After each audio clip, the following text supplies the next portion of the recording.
to put them away, and you're not able to do it. Look, we didn't finish that last drive of the game like we wanted to, but yet we took it down to 9 seconds to go with no timeouts, and so it wasn't exactly what we were looking for, but it was fairly close, and I felt like that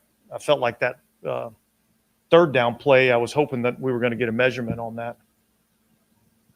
Coach, on the challenge flag, did you even have to consult with coaches upstairs, or did you know immediately on the touchdown? No, I wanted to make sure that our guys upstairs felt like it was a touchdown, and they felt confident that it was, and so we threw the challenge flag there, and it was a good challenge, good win. Our guys upstairs did a good job there. Dennis, it seems like at times you guys have had a hard time just like buying a turnover to get one in that really. How about a huge one in a critical moment in a game? Big moment of the game right there. Like, yeah. What would you see on that play and for it to come at that time? Well, I think it was Roby that came, over the top and top down punch out. We talk about it all the time in our building that's how the ball comes out in our league. I thought he did a great job of punching the ball out, and I believe it was Marcus May that was there to recover it. So, look, it was a huge play in the game. All right, I knew it was something like that, but I knew it was two DBs back there. Yeah, appreciate it. Coach, I know you're a defensive guy, but you've given up the team has given up 200 yards against Atlanta both times, but yet y'all have won the game.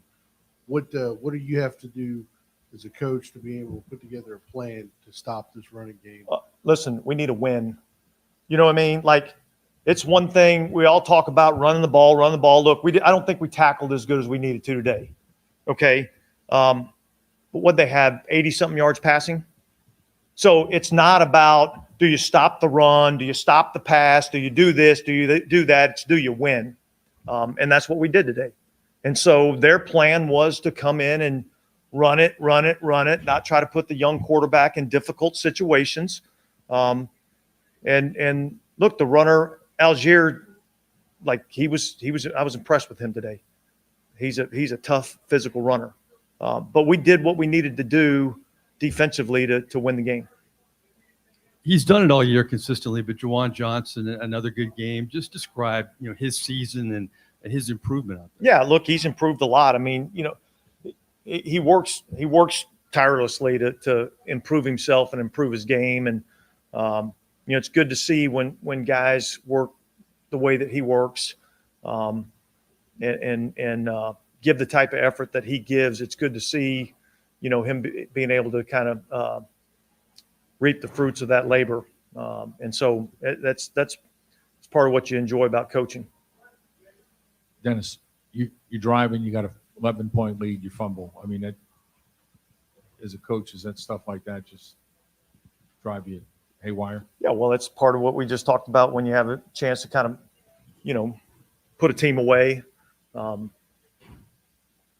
think, what was it, 14-3 at that point in time? We have a chance to potentially go up, 21-3 at that point in the game. So yeah, I mean, we have to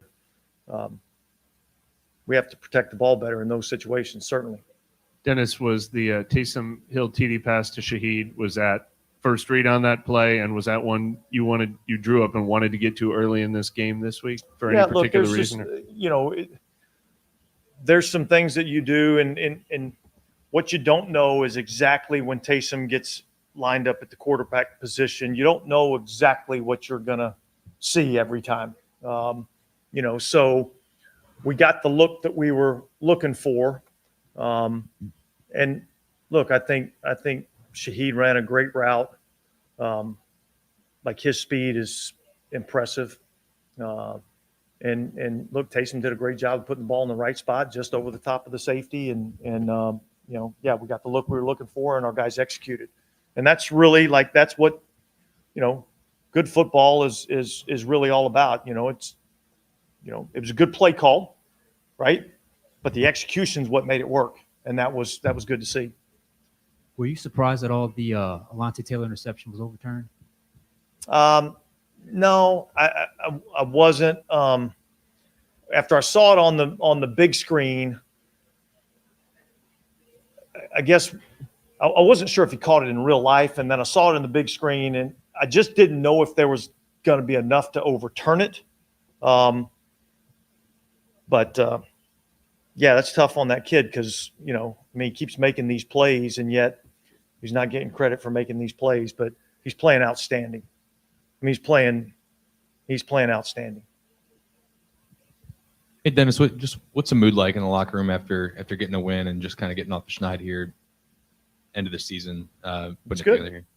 Yeah, I mean, you know, look, it's hard to win in this league, and so anytime you get one, you know, it's a good feeling, and we're going to enjoy this. We've got about 24 hours to kind of soak it in a little bit, and then, you know, we got a short week to get ready to go up to Cleveland. So, yeah, it was a good win. Our guys deserve a lot of credit for battling the way that they battled all year long, and they came out ready to play today, and we made enough plays to win. Coach, back to Alante Taylor. Can you speak a little more to his preparation and to his performance in terms of how he anticipates, how he breaks on the ball, et cetera? Yeah, look, I mean, he shows up every day with his hard hat on, ready to go to work. And he listens to his coaches, and he tries to do it exactly the way that he's being coached to do it. And he works extremely hard on studying the opponent and knowing kind of the things to anticipate. And so, I mean, that's what we're looking for. We're looking for guys that you know, want to be coached. They want to do it the right way. They want to play hard. They want to work hard.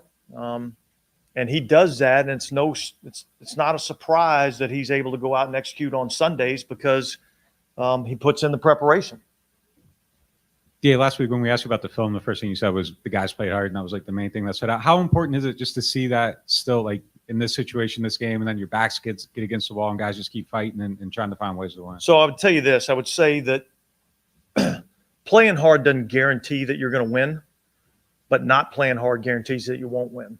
And that's, you know, that's really like, you know, that's what this game's about, man. Like this game's about freaking effort and passion and energy and going out and giving everything you got.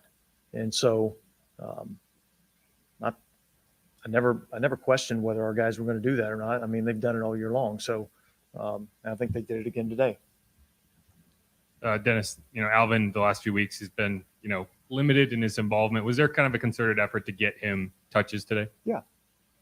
And touches in a few different ways. And I think we got to continue to try to figure out creative ways to, you know, get him the ball and do some things with him and, you know, let him affect the game. All right. Appreciate it.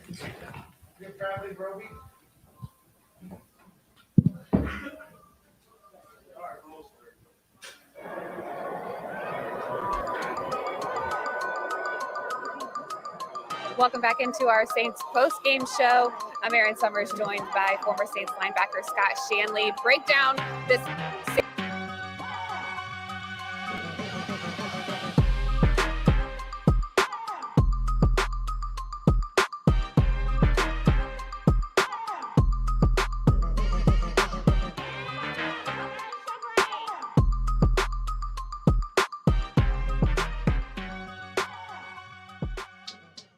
Hey, what's going on, Who Dat Nation? It is yours truly, TJ Jones, the host of the State of the Saints podcast, giving you all the State of the Saints podcast post-game show. Thank you all so much for being here. This is the podcast where we talk New Orleans Saints. Shouts out to everybody that may be new to the channel. Hopefully you won't be new by the end of this show. The Saints get the victory today over the Atlanta Falcons, sweeping the Atlanta Falcons 21-18. The Saints squeak out a victory. The Saints go to 5-9, the same record as the Atlanta Falcons. This makes the Atlanta Falcons in the basement, and the Saints, second to last in the NFC South. So this is pretty good stuff right here. I'll be honest with you. If you checked out the pregame prediction show. I didn't think the Saints were going to win this football game. I'm gonna be quite honest with you. Not because I felt like they wasn't going to play hard, but because I just felt like, maybe some things will possibly happen, and they might end up being on the receiving end of an L. But they still got the victory today. They played well. I'm not gonna lie. They played well today. They came out, did something that we haven't seen since probably Drew Brees been around, and that is back-to-back, offensive possessions that end in touchdowns. Juwan Johnson played outstanding today. The Saints better sign this man. He definitely stepped up today. He definitely showed that he can be a part of the future of this Saints offense. It was good to see Alvin Kamara get involved, in the running game. They used Taysom Hill really well. Rashid Shaheed, as I like to start calling him Baby AB. I think he reminds me a lot of a young Antonio Brown when he first got into the league, with his ability to be able to, return kicks and, flip the field and also make good plays. And he was a decent route runner at that stage of his career when he first came out of Western Michigan. So kind of reminds me of that. But Rashid Shaheed led the receivers today. I mean, it was an outstanding performance, man. Even with Andy Dalton, like, you can talk about Andy Dalton all day, but Andy Dalton put the ball where it needed to be in order for the playmakers to make plays. And I like the fact that he put the ball where it needed to be, where guys can get yards after the catch. So, I mean, all in all, this was a great performance by the New Orleans Saints in the first half. But when it came to the second half, that's when things started to get a little bit iffy. The Saints' run defense was terrible today. Tyler Algier, ran all over them boys. I think he's still running. Cordell Patterson is Cordell Patterson. He's a tough guy. He's going to fight for those extra yards. Drake London had a pretty good game, but you have to give credit where credit is due. Alante Taylor, the dude is the future of this team. And I honestly would say I feel bad for Paulson Adebo, but there's no way in hell Paulson Adebo is going to be the number 2 cornerback going into the season next year when you got Marshawn Lattimore and Alante Taylor playing the way that he is. You still probably got to play for Paulson Adebo on the team, but there's no way in the world that you're going to put this dude out here over Alante Taylor. Alante Taylor had the tough task going against Drake London. It's clear that Drake London and Desmond Ridder have a good rapport. Drake London made some plays, and so did Alante Taylor. Alante Taylor finds himself always around the ball.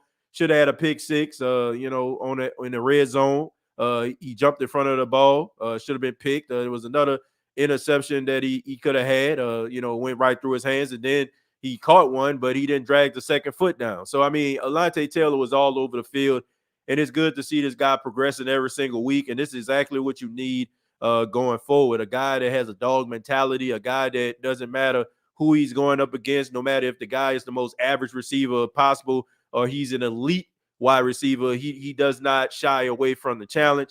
And I honestly think the injury to Marshawn Lattimore kind of came as a blessing in disguise, because it gave Alante Taylor opportunities to go up against some of the elite receivers. So around this time next year, when he has the opportunity to go up against some of these other guys, the lights wouldn't be as bright, versus him probably be going into that situation for the first time next year because Marshawn Lattimore played the majority of the season.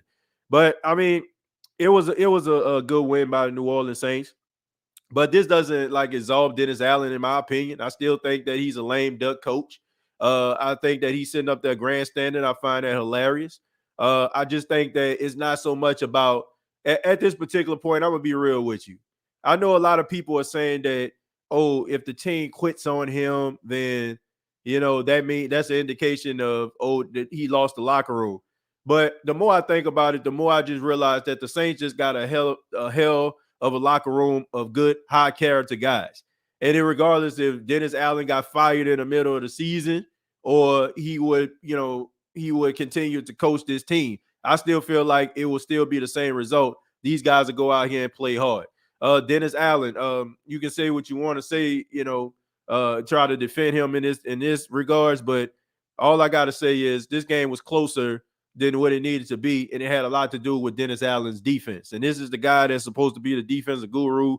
But if the Atlanta Falcons would have squeaked out a victory today, you would have had to look no further than Dennis Allen's defense not being able to stop the run.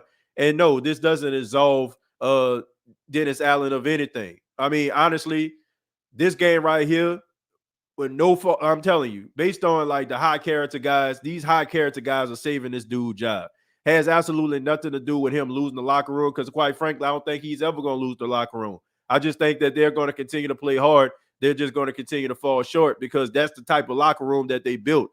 But the general manager and the Saints Trust are going to look at these type of games and say, well, Dennis Allen has still got this team fighting, and it's going to be rounds for him to keep his job. So I think at this particular point, I think we just need to realize that it's more than likely that this dude going to end up keeping his job. So it's just a matter of what players are going to be able to come back and what coaches are going to be aligned with him in order for the Saints to be successful in 2023. Because at this point, based on the victory today, I just think that they're probably just going to use this as leverage to try to keep this guy around. Nobody really wants to see Dennis Allen as the head coach of the Saints next year. Nobody wants to see this. The morale is still low.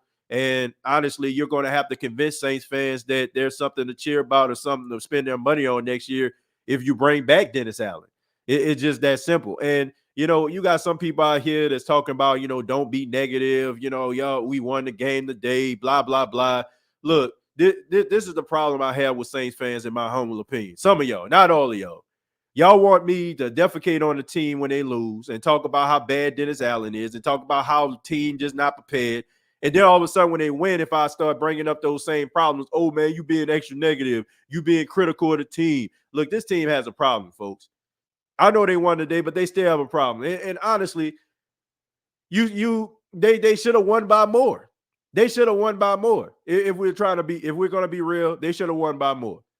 If Atlanta Taylor would have had the pick six, if David Johnson didn't fumble the football in the red zone, then we probably would be talking about a game that was just so insurmountable, because the way that Desmond Ridder, what he was asked to do, combined with them relying solely on the running game, I'm talking Atlanta, this game wouldn't have been close. But that's the only problem that I have, man. Like, don't sit up here and just say, oh, well, you being extra critical because the Saints won. And then all of a sudden when they lose, you expect for me to, you know, you want to roll up a chair and just want me to read the team to riot at. It's not a good football team still. I mean, they won today, but they beat a team that's not good either. So here we are. You know, here we are. They can continue to make it interesting. Of course, I like the fact that they're still fighting. I like the fact that I'm seeing guys, young guys step up and take advantage of the moments. But this does not absolve them of being a good football team by any stretch. This is still a bad football team, in my opinion, that's poorly coached. And, you know, they won today, but the way the trend is going, they'll probably win today and lose next week. I mean, it's just that simple. Like I said, I ain't trying to just be negative just to be negative, but that's the reality. Like, we can't just sit up here and just read the team to riot act when they lose, and then all of a sudden when they win, we want everybody to be quiet and then want to infiltrate the chat and talk about, well, man, you got to keep having faith. Nah, bro, bump that. It's not a good football team. It's not a good football team, man. And I'm not one of those guys that just sit up here and just be okay. Oh, man, we won, so I'm all right. No, I want this team to have sustainable success. I want this team to have sustainable success. I want this team to continue to win on a consistent basis where it's not a surprise, like how it used to be. Like when Drew Brees was here when the Saints won, it was what we expected. It was the expectation. But now it's like if the Saints win, we just taking it for what it is. And I'm not trying to be like one of those teams where I'm just looking for wins and I just take it any way I want. Like, no, man. The Saints have an opportunity, in my opinion, to try to look at what they have this season and try to correct the mistakes that they made that started in the offseason with bad moves, bad aggressive draft trades, and all these other things going on here. So that's the way I feel about the team. I'm happy they won today, of course, because I'm a Saints fan. But look, I'm not going to sit up here and throw a parade because this team got their fifth win of the season, right? I'm just not, because this doesn't absolve the ineptitude of what I seen this season. It's that simple. I'm gonna read some of your comments. It's not gonna be a long show, folks. I got a few things I got to work on that's radio station related. So I apologize. This won't be one of those longer shows. I will be reading comments tomorrow.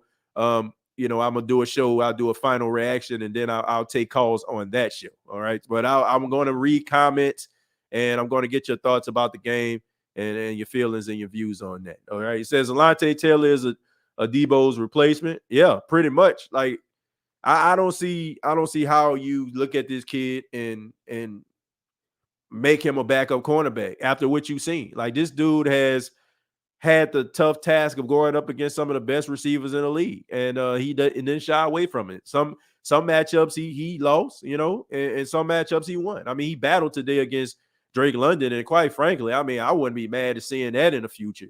And I can see why the Atlanta Falcons are very high on Drake London, because that dude he's a special player, man. He has some Michael Thomas moments out there. He has some Michael Thomas moments, so I can see why they're excited about what they see out of Drake London. I think the more he grows and the better, the more him and Desmond Ridder starts to, develop a level of rapport, which they have, I think they're going to be good. And honestly, man, I think Desmond Ridder is pretty good. I just think that it was just his first start. And of course, you probably had some nerves.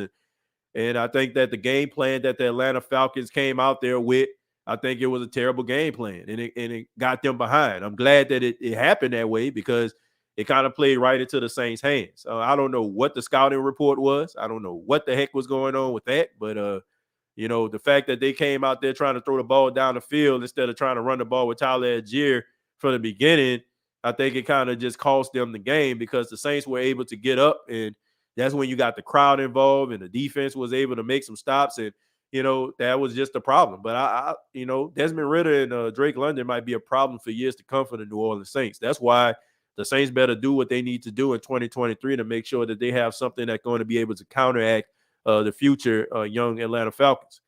Says, I wouldn't resign any of the D-line or our run defense is awful. Yeah, it was terrible. It was terrible. And the fact that, the Atlanta Falcons offensive line isn't even really that good, but they got beat up. Like, they slapped them boys around, and I mean, a lot of crack back runs. Like they was getting them boys off their spot. And the Saints, to me, I just think that their front, they need to change some things up. I know they got some tall, long, lengthy guys, but that's not the way the NFL is running right now. You need some guys that's kind of athletic, that's on that defensive line, that's going to be able to run sideline to sidelines. But I will say this, the Saints have something. I think that the Saints may need to explore possibly changing up. I know they play a lot of, different type of 3-4 defense and stuff like that. Well, say a lot of, 3 safety sets, but I think the Saints need to change it up and maybe go to a 4-3, because I've seen a lot of promise where you had Demario Davis, Kaden Ellis, and P. Warren on the field. You was able to, be able to get those guys running sideline to sidelines. And I seen some of these guys making plays. So I think the Saints may need to maybe convert to more of a 4-3 defense, where you can have all 3 of your linebackers on the field versus like having those 3 safety sets where you have Evans, Matthews, PJ Williams, Matthews, and May on the field. I just think that maybe you need to maybe change that thing up. I know they play a lot of nickel, but I just think that you're probably doing yourself a disservice if you don't have these 3 linebackers on the field for the most part, because these guys are running. These guys are playing really, really well. And I just think that you don't need to keep them on the sideline. So I think the Saints may need to explore possibly, converting and changing to a 4-3 defense. Let's see. JP says, we all want success, but you know what? Fans since 1986 been through worse than this season. No parade, still got to watch Bucks, but trust we will get in. No, we're not getting in, bro. Like, I'm sorry, we're not getting in. Like that. I mean, it ain't happening, bro. Like, I'm just being real. Like, I would be shocked, like utterly, utterly shocked, that if the Saints get into the playoffs. It ain't happening, bro. Like, I don't want anybody to let this win like cloud your judgment. They like all they need now is just for the Bucks to win one more game, or Carolina to win a game. Like, you are asking for the Tampa Bay Buccaneers to basically lose 3 of the next 4 games, and the Carolina Panthers to lose all the rest of their games. I don't see that happening. I don't see that happening. I do not see that happening at all. I just don't see that happening. I don't like. I think that sometimes, like, we think that our loyalty is based on saying that the team is going to win. And if we're not, then it questions our loyalty for the team. But look, I'm not that delusional. Like, seriously, I'm not that delusional. If the Saints made the playoffs, I would be highly shocked. Highly. But it's good to get this win, though. Now we need Tampa to lose to the Bengals. Landry is a bust. No fire in this guy except one game. Yeah. Jarvis Landry needs to go. Jarvis Landry needs to go. I don't know if he's saving himself to next year or he just plainly is simply washed. But I think that we've seen enough of Jarvis Landry. Jarvis Landry is washed. I don't know if it's just that injury and he's just out there giving it the old college try. I don't know, but he's on a 1-year deal, and I'd be highly shocked if anybody signs him again. Like seriously, like it'd be shocking if a team signs him again. If they do, it's probably going to be like late in the season when a wide receiver or something like that go down, and you need somebody else to come in, and maybe you'll sign Jarvis Landry. But Jarvis Landry looked terrible. He looked old. He looked beat up. He looked like he running with a piano on his back. I mean, I don't know. Father Time is undefeated. Saints win, Falcons and Panthers lose. And now we got the Buccaneers to lose for the completion. Well, look, they playing the Cincinnati Bengals in Tampa. That doesn't mean anything. Tampa, to me, doesn't have a home field advantage. I just think they're a bunch of casual fans who just kind of got together and we all like Brady. And, so we're going to cheer for Brady. But I look at this team like they are susceptible to losing. I don't think that they're very good. I think that Tom Brady is washed. I think that people don't want to have this conversation because he is Tom Brady, but Tom Brady is not what he used to be. And Joe Burrow, we all know he has the warrior spirit. So unless the Tampa Bay Buccaneers defense is about to force this man to throw about 4 interceptions, Joe Burrow is going to do what Joe Burrow does. Let's see, DA. Boy, this dude should never have gave him this coaching job. Let's see, wasn't really done the right way, in my opinion. If they fire him, I bet they search for and interview several coaches this time. Yeah, I just think that it had a lot to do with keeping everybody in place, keeping the job, too familiar, what I'm saying? Keeping it familiar, making sure that they just keep the same type of, coaches on the staff. So I think that had a lot to do with them hiring, Dennis Allen. But I honestly feel like, you got to get away from this whole Sean Payton, mind frame. I just think that the Saints don't really recognize they don't recognize success, right? That much, you have like a few more years, but for the most part, it was Sean Payton, and Sean Payton, represents success. So they want to keep anything that was familiar or recognizable. But I just think that as successful as Sean Payton was as a head coach, it doesn't mean that you can't find another guy that's going to give you, certain levels of success. And I mean, Dennis Allen, to me, I think that the dude wants to, be successful. I think that he tries really hard to try to make sure that he gets the team in place. But I just think that he's in over his head. I do. I just think that he's in over his head.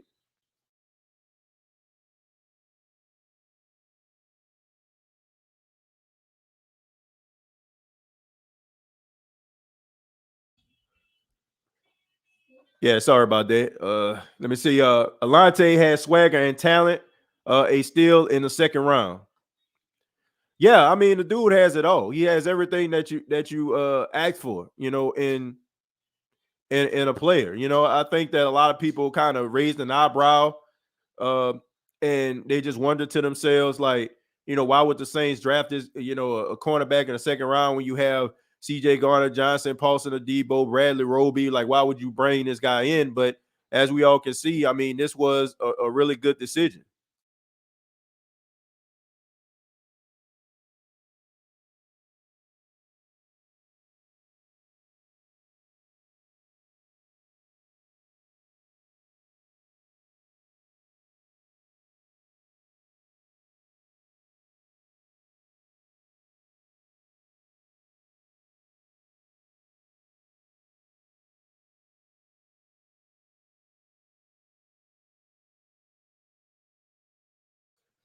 I hate to say it, but the team won't beat anyone in the playoffs this year anyway. Fire Zesty DA. Let's see. Carmichael's been knowing for years how to use Kamara. At some point, Kamara has to take some blame for his play.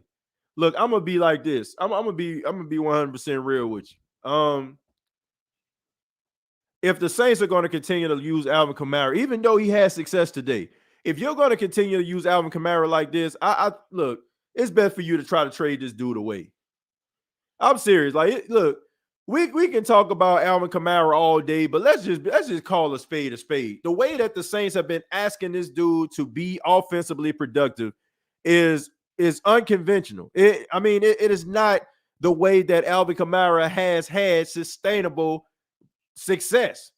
You know, like a lot of the stuff with stretch plays, or toss plays, choice routes, screen plays, and the Saints have basically eliminated that from their offensive arsenal.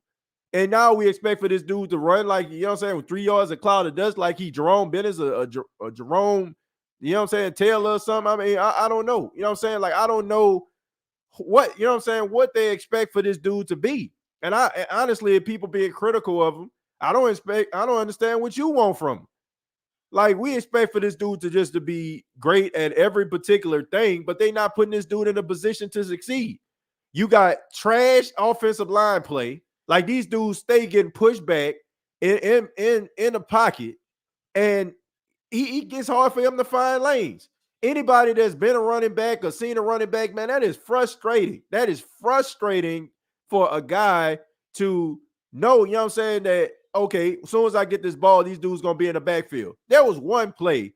I want to say it was, they gave the ball to Alvin Kamara. As soon as Alvin Kamara got the ball, that linebacker, I want to say it was Malone out of Western Michigan, was right there in his face. Like, because James Hurst missed the block. He whiffed on the block. And it was several times where they'll probably have jumbo packages and they still can't get an extra yard. I mean, look no further than the last two plays, offensive plays of the New Orleans Saints, when they couldn't get a freaking yard. Like, we sit up here like, man, what's going on with them? You know, like, the thing about it is, how can a person succeed when you're basically making him something that he has not been the entire time he's been in New Orleans? Where are the screenplays? Where are the choice routes? That's all I'm saying. What are we talking about? Like, it's hard for a guy to, you know, be playing in a, you know what I'm saying, you playing a base formation like that. Like, they got 9 in a box. You know what I'm saying? And then you know for a fact, like, your offensive line ain't gonna be able to block these dudes. Now, you found success today, but I'm just saying 20 carries with 80 some odd yards. Like, that ain't the way you're supposed to use Alvin Kamara. And honestly, if you're going to use Alvin Kamara like that, you might as well trade him. You might as well trade this dude and allow him to go somewhere. I don't know, maybe make a deal with the Rams or something. I don't know, where they could probably utilize him the way that he needs to be utilized.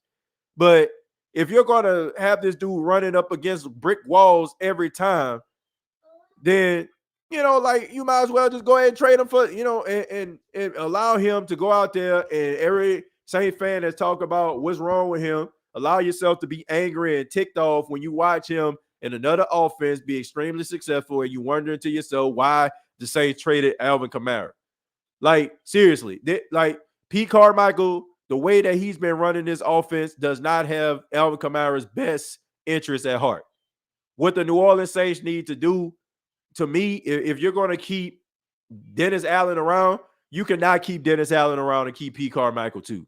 You got to find yourself an offensive play caller that's going to be able to allow Alvin Kamara to be Alvin Kamara, because this isn't Alvin Kamara. And, you know, are there times where Alvin Kamara, I feel like, kind of gives up on plays when he could probably fight for extra yards? Yes. Do I feel like, you know what I'm saying, he running out of bounds sometimes when he need to cut it up? Yes.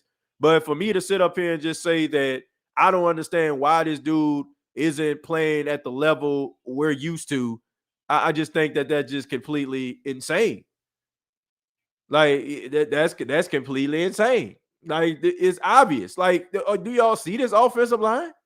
Have y'all seen this O-line? They trash. They are trash. They are not good, man. You got a few bright spots on this team. I think you found success going up the middle today. Thank God Eric McCoy is back. But bro, you gonna run this dude into the ground. You playing this dude like this, and you basically gonna shortchange yourself from offensive success because this dude could give you so much. He can give you so much if you allow him to, to make plays and scheme him to make plays. But this dude is not a bruising back. This is not Derrick Henry. This is not Bo Scarborough. This is not Jerome Bettis. Like, this isn't Jamal Williams. This isn't like one of those classic bruising backs. This isn't Earl Campbell we talking about here. We talking about Alvin Kamara. Can he run up the middle? Yeah, for the most part. But can he run up the middle consistently for 20 carries and fight for extra yards like this? Heck no. Not all the time. You're going to wear this dude down to the ground. And you're going to shortchange yourself by not utilizing this dude's skill set. And the next thing you know, 2-3 years down the line, he's going to be around 30 years old. And all that productivity that you could have had, you ain't got because you're trying to make him something that he's not. The landlord, thank you very much for $5. Said AK is not Derrick Henry. He shouldn't be expected to play Henry style. Thank you. Thank you, Josh. I mean, that's plain and simple. Like I said, he can run up the middle, but come on, man. Like, that's just that you're not going to have success with Alvin Kamara running up the middle like that. I quit that show if I was Shannon. He was carrying that show in terms of entertainment for years. When let Skip disrespect me like that. Yeah, I guess we talking about that whole undisputed thing. All I'm saying is this, man. I said this before. It's just funny to me how Skip Bayless is quick to try to, come through with the low blows and talk about Shannon Sharp and all that kind of stuff. But like I said, that whole Jalen Rose situation came down. They had to take a commercial break. Because when Jalen Rose brought up him averaging 1.6 points per game in basketball when he was playing JV as a junior, all of a sudden, like, he got mad. And we're talking about, that wasn't fair and that wasn't right. And I'm like, man, you just sit up here and just try to, do a low blow because, Shannon was at your neck about Tom Brady who was playing bad.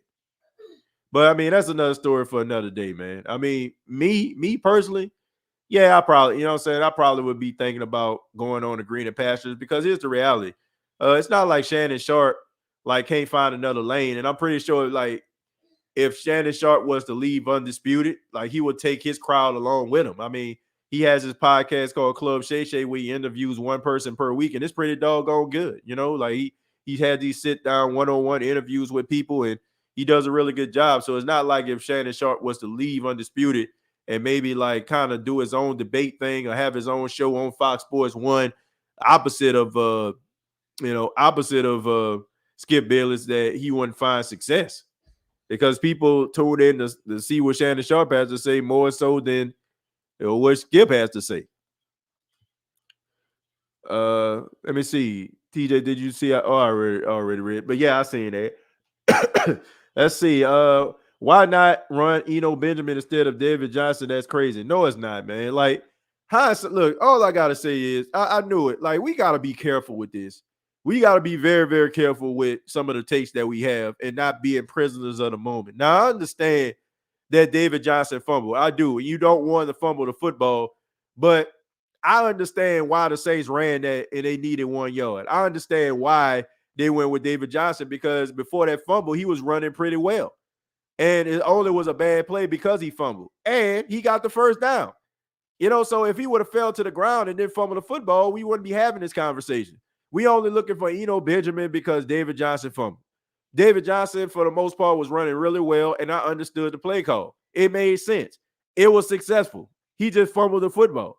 If he would have fell down to the ground, we wouldn't be talking about no Eno Benjamin. We would have been talking about David Johnson. Man, he run the ball pretty well. We got something here. So I'm not going to criticize the New Orleans Saints for that. I thought it was a smart play. I thought based on what David Johnson and how he was running in the game, I thought that it was a fair play selection. And I'm just looking at it. I mean, he had 4 carries for 12 yards, so he averaged about 3 yards a carry. So I mean, he was getting those extra yards, especially since we know this offensive line was trash. So I don't want to sit up here and be asking and bringing out nobody else because David Johnson, we didn't know what he was. We didn't know what we had, when he came out there. So for me to just say, oh man, they should have went with Eno Benjamin, is just for the simple fact that David Johnson fumbled the football in the red zone. And I can understand you got to hold on to the football, but to me, that decision made sense because he's a big physical guy and he got the first down. So I'm not mad at it. I'm not mad at it. We only asking for the alternative and a backup quarterback and a backup running back and a backup offensive line when a guy makes a mistake at that particular position. Now we looking for the other guy. So look, Eno Benjamin just got to the team. I don't know exactly what you would expect for him to do. You know, I don't know if you expect for him to like break one for 70 yards or lean full for a couple yards just like David Johnson did. I don't know. All I know is it was a smart decision, and based on how David Johnson was running the football, I understood it. And if David Johnson wouldn't have fumbled the football, then I think that the Saints would have had a good three-headed monster type backfield today with Taysom, Kamara, and David Johnson. Don't forget, Atlanta was without their defensive coordinator. Yeah, I remember that. Yeah. Dean Pease, unfortunately, took a shot from a Saints, Saints special teams player. When he was trying to field the kick, he got concussed. And he had to go to the hospital, and that's unfortunate. And I'm pretty sure there's probably some Atlanta Falcons podcast right now getting mad and saying if Dean Pease was on the sidelines, then they would have beat the Saints because their defense would have been ready. The defense was not the issue today with the Atlanta Falcons. Let's just make that plain and simple right now, because they played, for the most part, they played pretty well. So it wasn't because it wasn't because of the defense.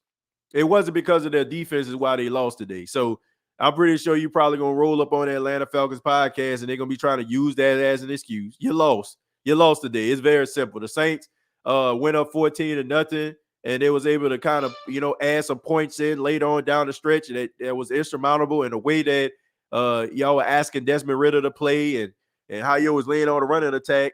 It just didn't pan out. So I want to make that simple. I want to make that very plain and very simple. Do I feel like if Dean Pease was on the sidelines, would the Atlanta Falcons would have won this game? Nope, I don't.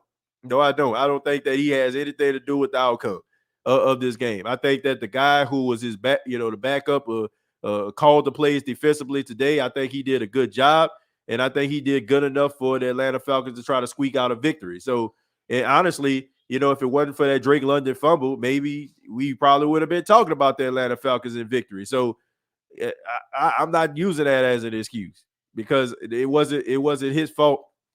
It wasn't his fault that they end up losing the game. I think that their defense played well. Anybody else drunk besides me? I don't know. Pretty sure somebody around this thing probably had something to drink.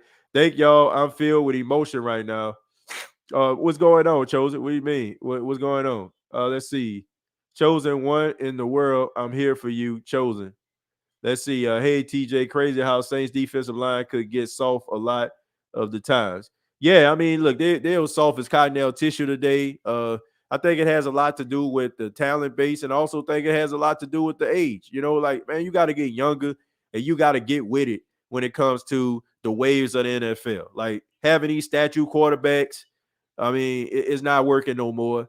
Having a running back that's just able to do one particular thing ain't working anymore.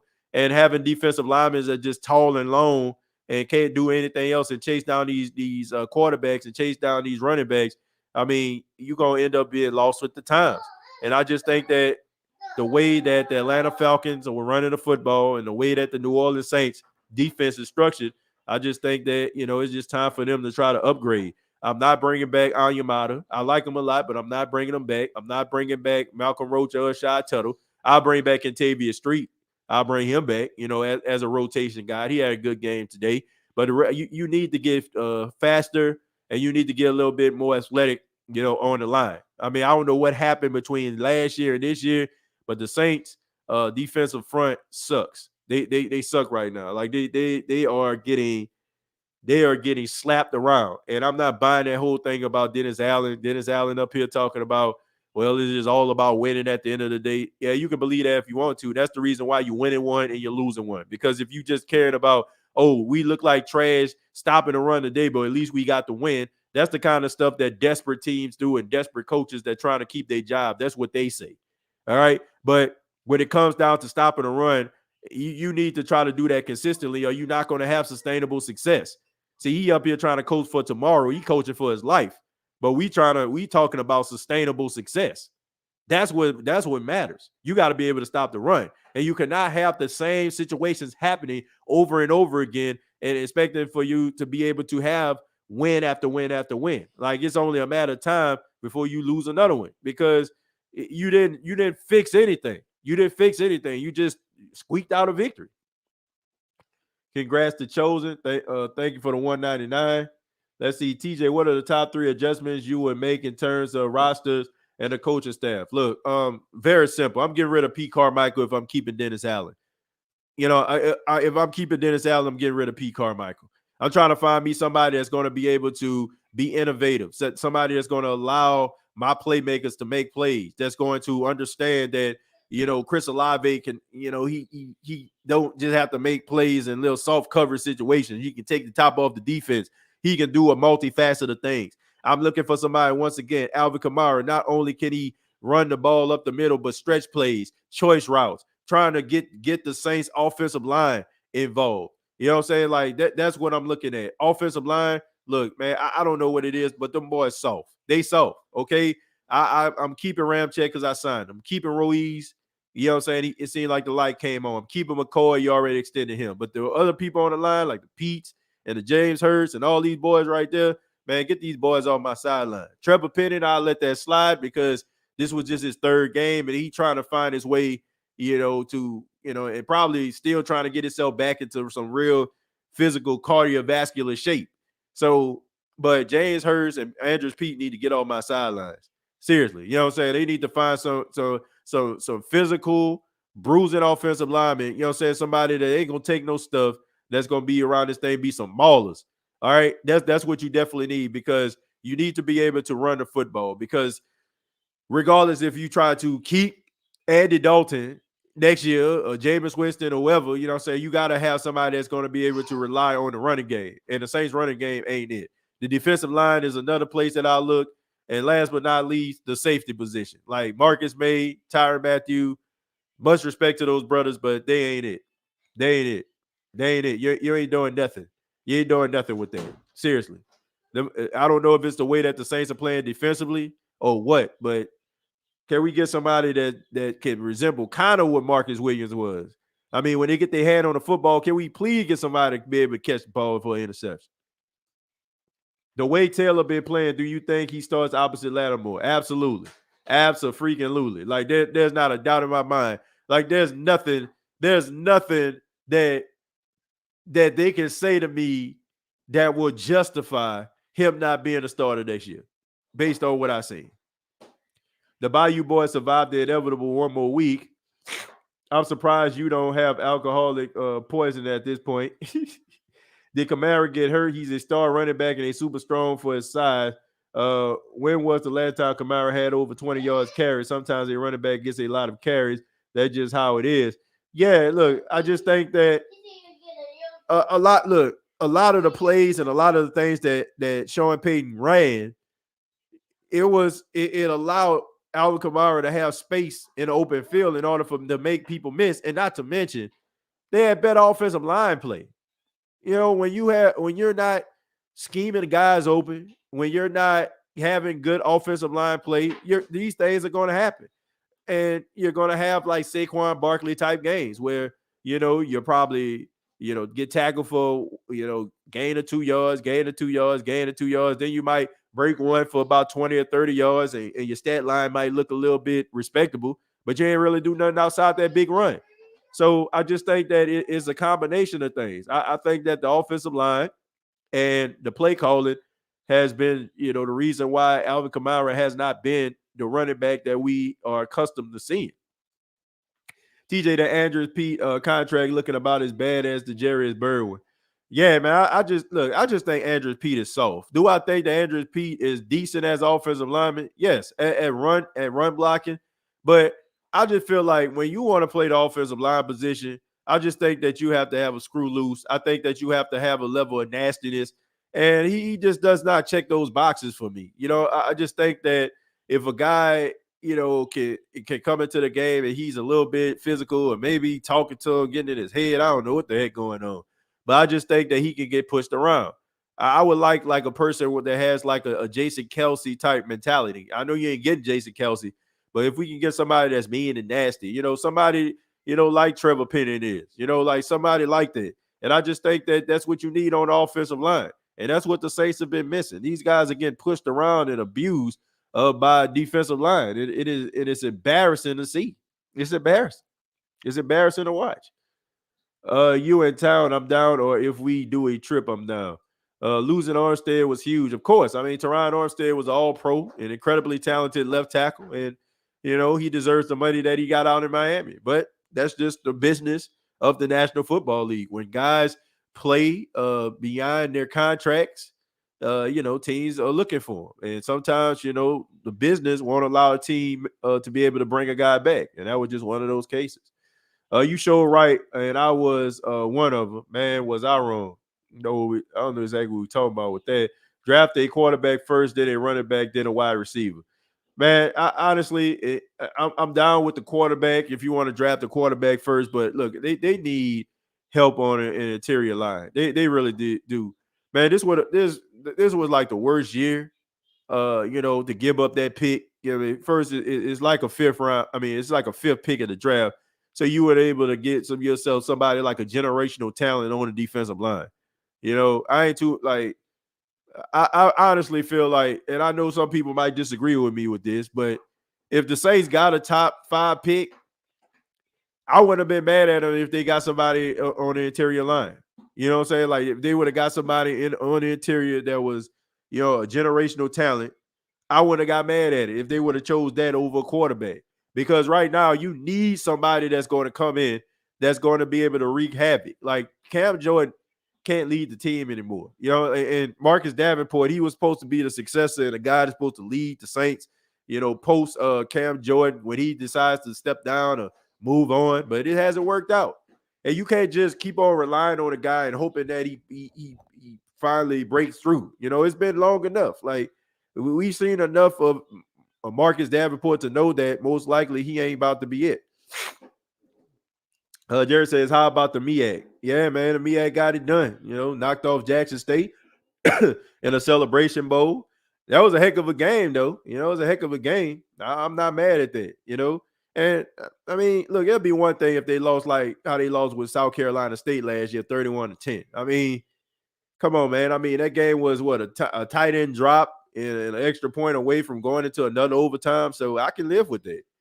I can live with that. So I can accept that. I'm not mad at that they lost, at all. They had a good season. I think North Carolina Central, them boys was out there and they wanted it. And all these distractions with Jackson State and everything else was going on, not not surprising to me. I mean, you look at that defense, the way that they played against North Carolina Central, and you tell me if the head was in the game. I'm talking about the coaches, not the players. Being a big UT fan, I don't think Hooker or Huntley is the answer. I'd rather Jameis Winston. I think with some coaching and getting Thomas and Lattimore back, we can be a winning team. Well, look, Hendon Hooker, he can find success in the NFL. It depends on like who's coaching him. And to me, I think that he's a solid guy. I think that he's a solid guy. I think he'll make some plays. But I think that he'll probably end up becoming what you probably want him to be, but he's not going to be that from the jump. Like you have to put a team around him. He's a guy that really honestly doesn't make those many mistakes. So I think that that's a plus. He's a guy that's very careful with the football, but he can also make plays with his legs, and he can also throw a nice little ball down the field. But I just think that it's about who you have coaching him. Is he going to give you the type of success that you seek? But I don't think he will give it to you right away. I think that he would probably take him probably like 2 or 3 years to be like the sole reason why a team is winning consistently by maybe facilitating comebacks or being able to run no up tempo type offense. Saints win, Messi wins, chosen going to be a daddy, not a bad Sunday. Tim, thank you very much for the $5. Okay, congratulations to you, Chose. I was wondering why everybody was saying congratulations to you. But yeah, congratulations to you, man. Yeah, being a parent is a great experience. Having Paxton, really changed my life, and it can be a little bit of a headache a little bit at times, but I mean, I wouldn't trade him for the world, and it's a great thing to be a parent. When I travel, I love for all of us to meet up a State of the Saints podcast gathering. Yeah, I mean, I would like that. I would like that, man. Roger Goodell got a nephew at JSU. Yeah, he got a nephew at JSU, man. Everybody was making a big deal about it. I mean, I knew that. I knew it, but I mean, I know he's probably he mostly plays on special teams. But yeah, that's one of the reasons why Roger Goodell was at the game. Somebody made a joke that said maybe the Saints may need to think about drafting his nephew. Maybe that'll help us with the calls. Maybe if his nephew on the team, maybe he'll be more lax about the fines and the calls on the Saints. Hey, it may be something to explore. We are weak at safety, defensive end, D tackle, left guard, and left tackle. Well, look, left tackle remains to be seen because, I mean, Trevor Penning hasn't had a large enough sample size, okay, for us to just say, oh, we suck. Okay, I mean, the dude just got back, so I'll give him the benefit of the doubt. But the left guard I'm looking at, if you want to add depth to the left tackle position, like if something was to happen to Trevor Penning or, then yeah, by all means. But I made an interesting notion. I was like, what if the New Orleans Saints moved Trevor Penning to the left guard position and maybe draft a left tackle, like get somebody, you know what I'm saying, as a left tackle, to be, outside, because I feel like when it comes to like run support, I think that he's better. And I'm a little bit concerned at his size and his footwork going up against some of those small athletic pass rushes. So that'd be something maybe the Saints may need to look at, but I don't know if they'll do it or not. I'm gonna stroll down and take a few more, and then we're gonna get up out of here, folks. It says, do you think it's worth getting hopes up for a playoff berth?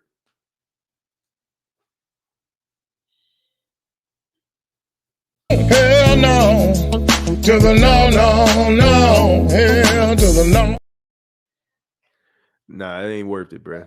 It ain't worth it. It ain't worth it, man. It ain't worth it. Like, just take it week by week and just be happy that you get the dub and feel a little good about yourself, man. But I don't think that's happening. State of the Saints squad should meet up in NOLA and wear State of the Saints merch. And I'm down with that. I'm down with that. But yeah, man, I definitely want to. I wanted to do it this year. I wanted to do more traveling, but of course, y'all already know, man. I got the new job at the radio station, and it kind of just completely, kind of put a little monkey wrench in my plans about wanting to travel and stuff like that, of course. But man, I want to be able to travel and be able to, do shows in New Orleans and, man, be able to meet different people that support the show. It was great. Like when I got an opportunity to go to Atlanta and go to the Falcons game, and I'm running into people that say they support the show, how much they love the show. And I mean, it meant a lot to me. So I definitely wanted to do that. But man, maybe next year, 2023, when they have another season, I'll be able to, do a little bit more traveling and be able to meet some of you and put, actual conversations and experiences to just words on the screen or just phone calls. Like sometimes, it's amazing. It's like almost like my guy, shouts out to Mike Wills. Mike Wills is the guy who does all my graphics. He creates like all of my t-shirts, logos and stuff like that. And he's been doing my logos for like 10 years. I never met him. And the crazy thing about it is he stays in Columbia, which is like 2 hours away, but I've never met him. But I don't want it to be situations like that, going forward. I want to be able to, interact with the people that make this show so great. Let's see. Do you think Rashid Shaheed has earned the number 3 spot for next year if he continues on this great path he's on?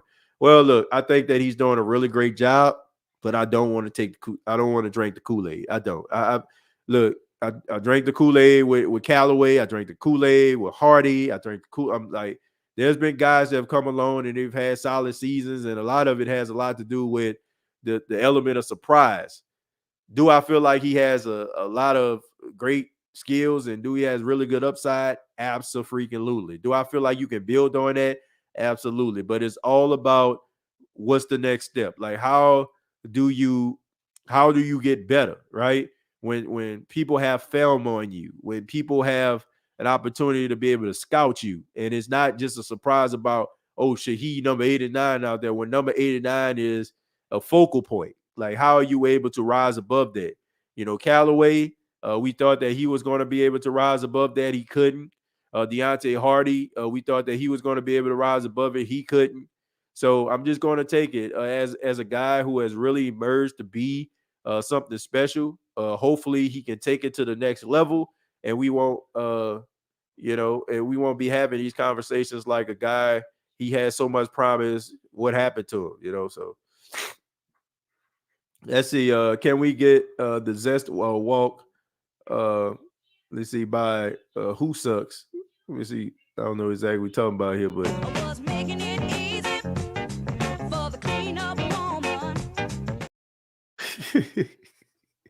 let's see. TJ, do you think the Saints will look for another option at backup running back after David Johnson fumbled the ball? Well, they already got Benjamin. They already signed him, so they already got one.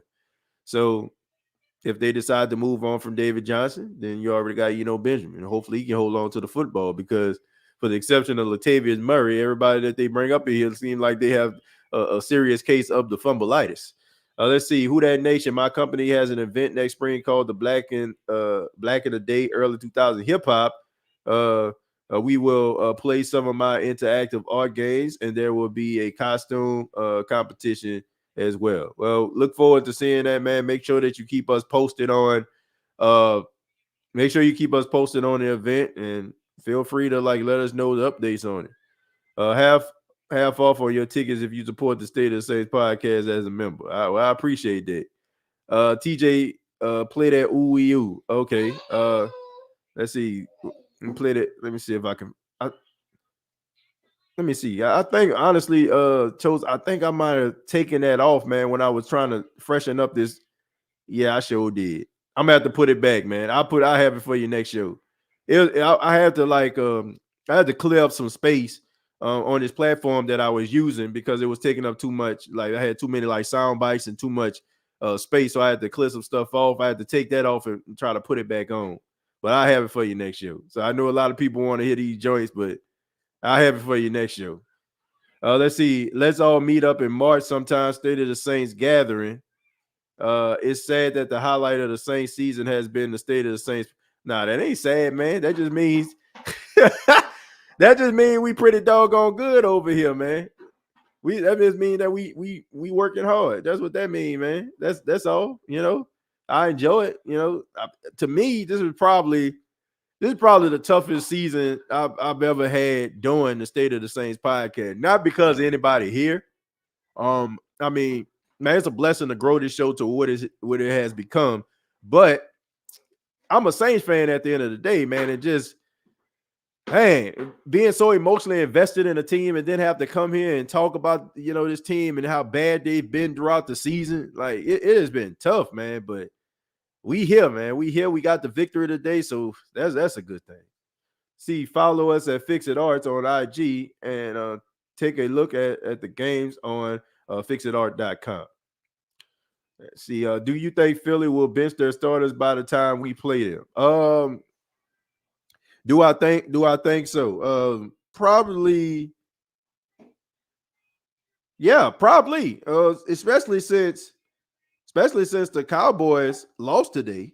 Yeah, I can see that, because they just won a division today, right?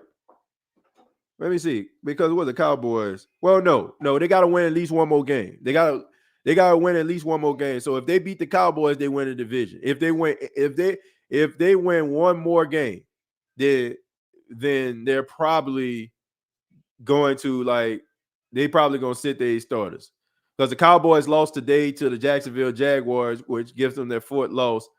The Philadelphia Eagles won today, and they're 13-1. So if they're 13-1, if they win one more game, then they can't. It's impossible for them to lose 4 games, so they'll win the division.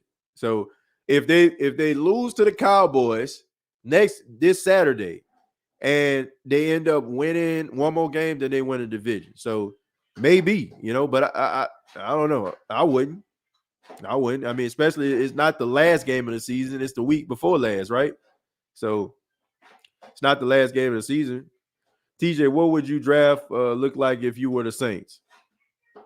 I mean, it would be. I can tell you what it consists of. It consists of defensive lineman, quarterback, running back, another wide receiver. Those are some things I'll probably be looking at, or I'm probably looking in free agency for another wide receiver that can come in and make plays. But I would prefer the draft one. Who's your NFL MVP, TJ? My NFL MVP is Jalen Hurts. I mean, how can you go against a guy who has a team at 13-1 and has made so many great plays with his leg and his arm? Now, but if Joe Burrow continues to play the way that he has, you got to put him in a conversation. But I don't think anybody is playing at a higher level right now or playing better football on a better team than Jalen Hurts. I mean, you got to give the credit where credit is due. I mean, he shocked the heck out of me. Do anybody else feel like this season flew by after it seemed like it took forever to get here? Honestly, I think that this season has been going on long. You know what I'm saying? I think it's been dragged out. It maybe has a lot to do with the fact that the Saints haven't been winning. Makes it feels longer, but I mean, look, I think we all just feel like this team needs to hit the reset button. So yeah, I think that's where we're at. The week is scheduled. Chosen, it feels like it's dragging on forever. Exactly, Barbara. That's how I feel. It said some guy says the Eagles remind me a lot of that Panthers team a few years ago. Yeah, I mean, they really do. They really do, man. It just seemed like they caught lightning in a bottle, and they riding riding the edge of a razor blade. You know what I'm saying right now. I don't know if this.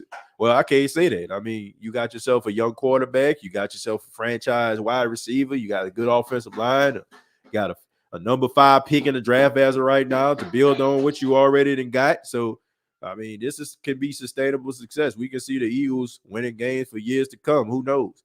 But thank you all so much for checking out the State of the Saints podcast. My final thought about the New Orleans Saints game.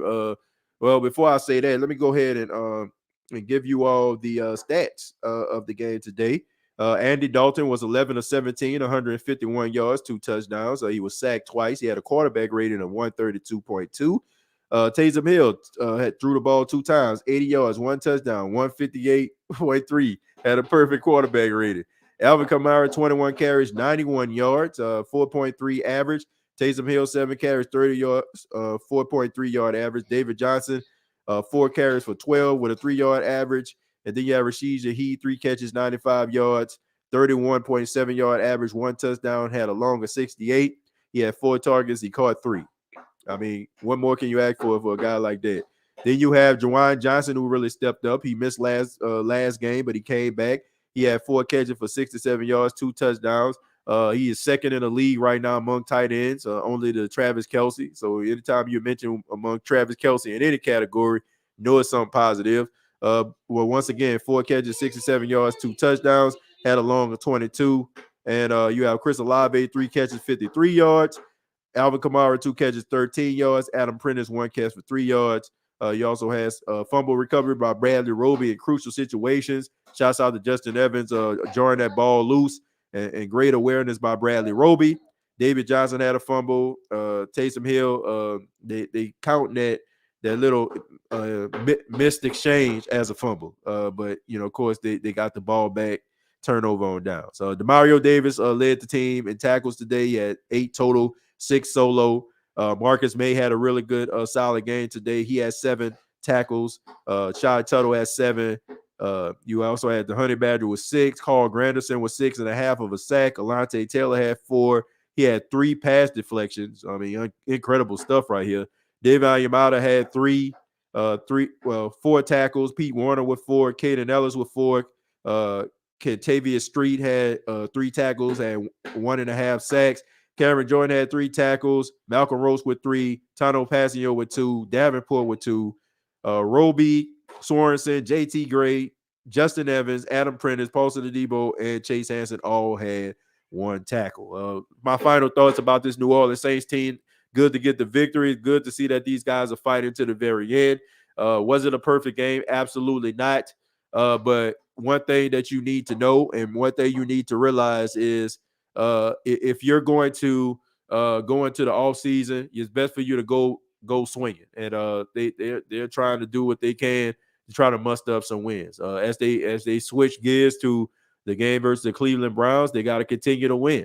As of right now, as the making of this podcast, they still got a shot at the playoffs. Everything that happened that needed to happen for them has happened on today.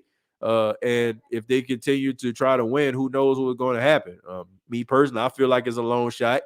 But nevertheless, good to see that these guys actually got the victory as they move forward versus the Cleveland Browns. But thank you all so much for checking out the State of the Saints podcast. Feel free to comment down below, like, and share this video. Previous episodes available on Apple Podcasts, Spotify, iHeartRadio, and Anchor FM. You can follow the State of the Saints podcast on Facebook, facebook.com. Search the State of the Saints podcast. And you can follow me on Twitter at TJAY Jones 8. Till next time, all I got to say is, who dat?